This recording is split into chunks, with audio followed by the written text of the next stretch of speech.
Republican from Texas. We are. Here he is. Hey, Richard. Hey, Mr. Chairman, how are Good you? to see you. I'm fine, thank you. Yeah, hold your applause. Well, good. Well, thanks for coming over. Sure. You had a hearing this morning on border adjustment, which the whip talked a little bit about, which is a big piece of your House Republican tax plan. But that's obviously been getting shot at from every which way. Where does that stand now, and how do you sort of go from this moment to try and keep that alive and advance it? So just take a step back. One, thank you and the Peterson Foundation for this. I'm convinced, because the great work you do on the budget, healthcare, taxes, incredibly helpful. I think spending cuts get us halfway back to a balanced budget. I think to finish the job and actually start paying down the national debt, you have to have much stronger growth. You have to be real aggressive and bold to get that. So I think this conference today is incredibly timely from that standpoint. I'm proud of the hearing we held today about competitiveness and border adjustability. I invited Brian Cornell, the CEO of Target, to come because I thought it was important, not just in Washington, but across the country, for people to be able to hear his views on border adjustability and potential impact. And as importantly, how do we address that? What we heard today, it was a follow-on to what we heard last week in the first hearing, which was from business people, go bold, go permanent, and go now. In 2017, act on tax reform. Today was more about, so what does it take to compete and win globally? What's it take to stop this exodus of U.S. companies and headquarters and research overseas? And so one of the things that I think was clear to me is that border adjustability, in conjunction with lower rates and no longer taxing worldwide, can vault us into the top lead pack of pro-growth tax codes. But the transition and the design really does matter. I think the fair concerns have been about what does this do to impact consumer prices? What would it do to my tax costs if I import a lot of product and services? Well, those are fair concerns. And I'm confident that we can bring forward the designs and the transition, very deliberate, very generous, including incorporating some of those issues in a way that we not just address it in the short term, but the long term, actually reestablish our country as among the best places on the planet for that next new manufacturing job, research facility, or headquarters. We've got a lot of work to do, no doubt. So how far along are you on that? We're now almost a full year since you and the speaker laid out this blueprint. How far along are you in drafting, and how ready are you to take advantage of what you call every day a once-in-a-generation opportunity to do this? So we've come quite a ways since we introduced the blueprint in June, and we're ready to bring those solutions forward in our discussions with the Trump White House and the Senate as well. We've been fortunate in Ways and Means Committee. We've worked 5 years for this moment of tax reform. When we laid out the blueprint, we made a simple statement. This isn't our tax code. It belongs to the American people. You ought to have a say in how you're taxed. And so since then, especially since the election, Richard, we've really seen just a tsunami of input, from stakeholders, especially in the business industry, on issues like border adjustability. I think we've continued to gain a great deal of insight and knowledge on how best to take the next step. And I think the responsibility is on us, as House Republicans, to bring those solutions to the discussion. So we're ready. The other part of this is, what's the alternative?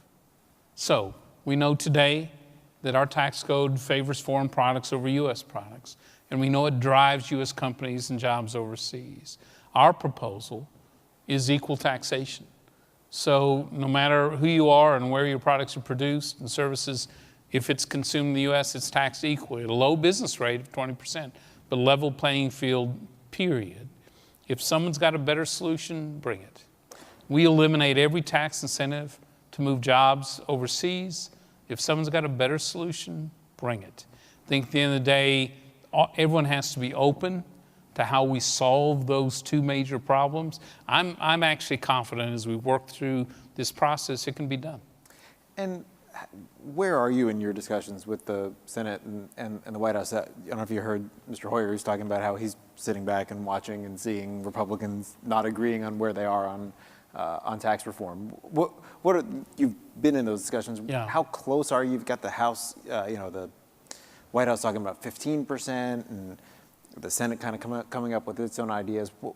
Where are you, and how do you pull all that So together? we start from a very solid foundation. You and I have talked about probably 80% agreement with the Trump administration and their key tax principles. I actually think it's a little better than that.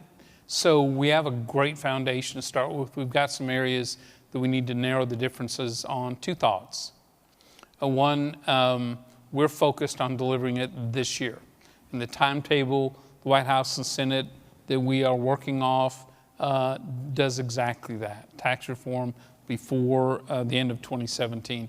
I think that's critical to the economy and the signal to businesses, that they can have confidence that this will get done. Secondly, tax reform's a process.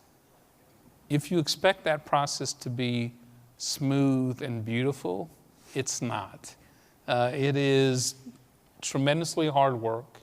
It is, for any country, the challenge of a lifetime. And so you're going to see this process of what's acceptable, what's not, who's supportive and who's not, alternatives versus the plans that are out there. I think it's all healthy. As you're putting in those transition rules, those cost money in the near term to the government, or don't let you cut as deeply, basically. Do you think that you have openness to going to 23, 25% as that corporate rate, as opposed to the 20 you've targeted as a way to kind of split the difference between where we are? Yeah, so I hope we don't have to. I'm hopeful we can stay at that 20% rate for corporations and 25% or lower for every other business. Together, that's a 43% cut in the tax rates. More importantly, makes them more competitive both here and abroad. So I think that competition really drives us, I think should keep us at the table till we can get there. But I think there's something equally important to the design of this, and it's the permanence of it, which I think ought to be front and center in our goal. I look at history, and I'm convinced we get the greatest growth for the greatest number of years when tax reform is bold, when it's balanced within the budget, accounting on economic growth, and when it's permanent, when it's built to last. Because we're not looking at just a short-term stimulus.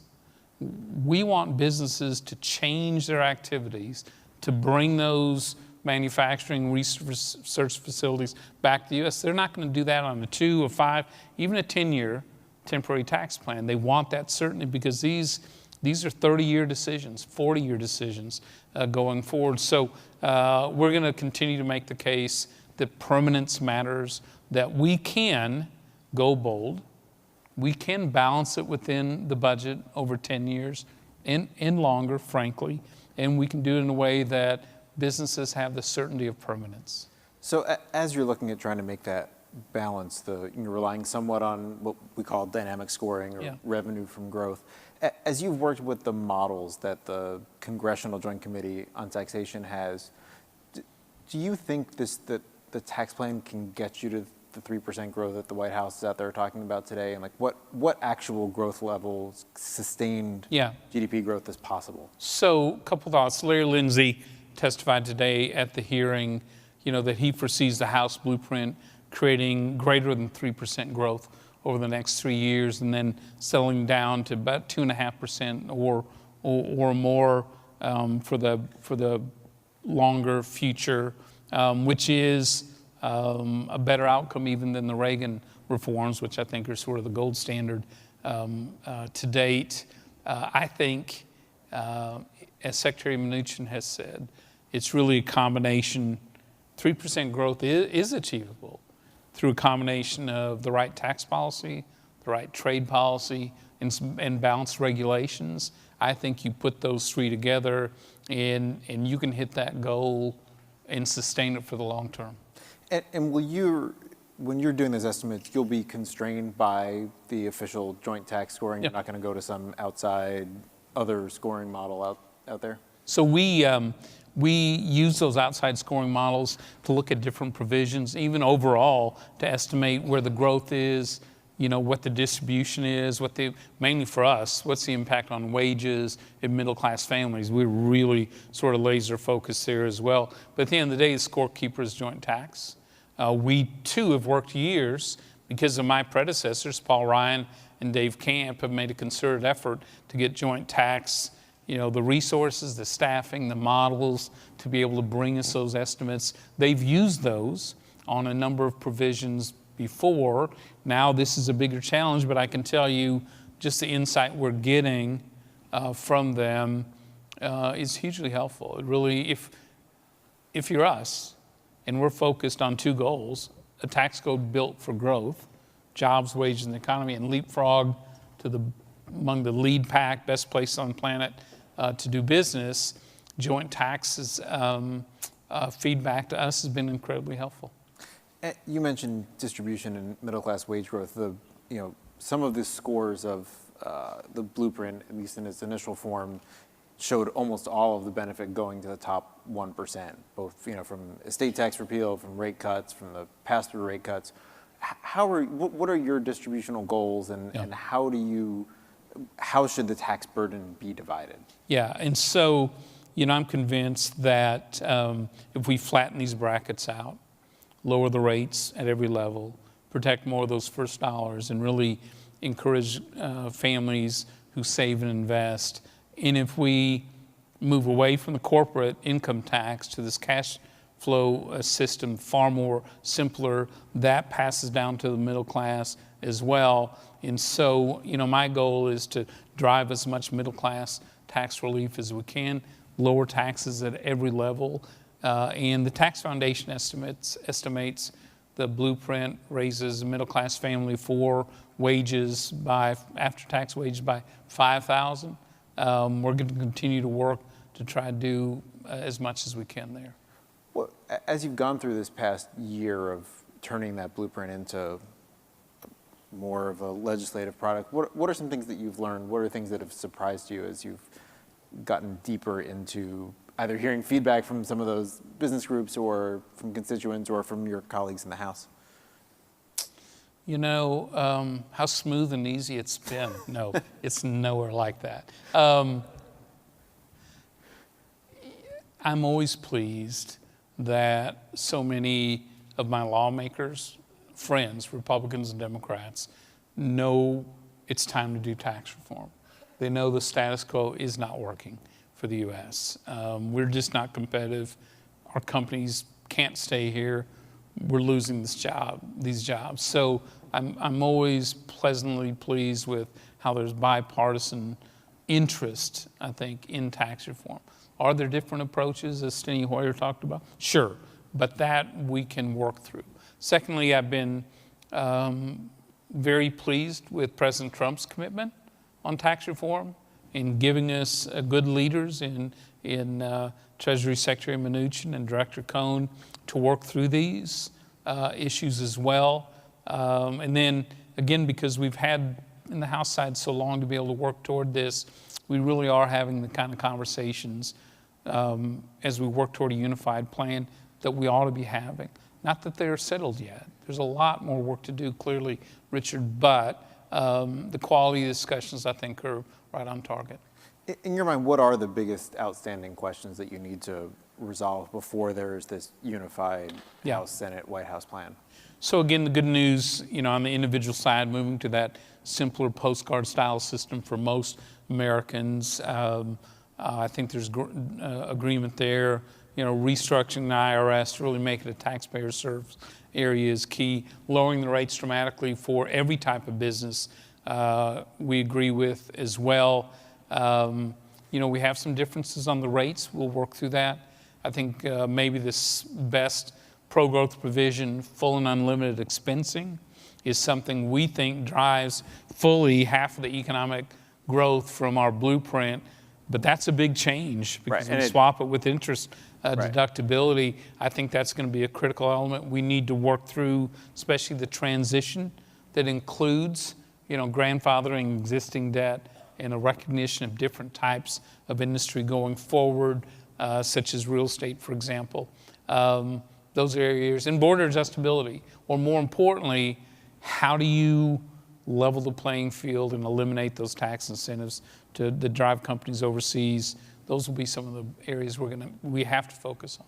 Good. Well, that's what we've got time for. Stay tuned over the next 4 to 6 to 8 months, I guess. Yes, sir. All right. Thank you very much. Appreciate it. Thanks, Richard.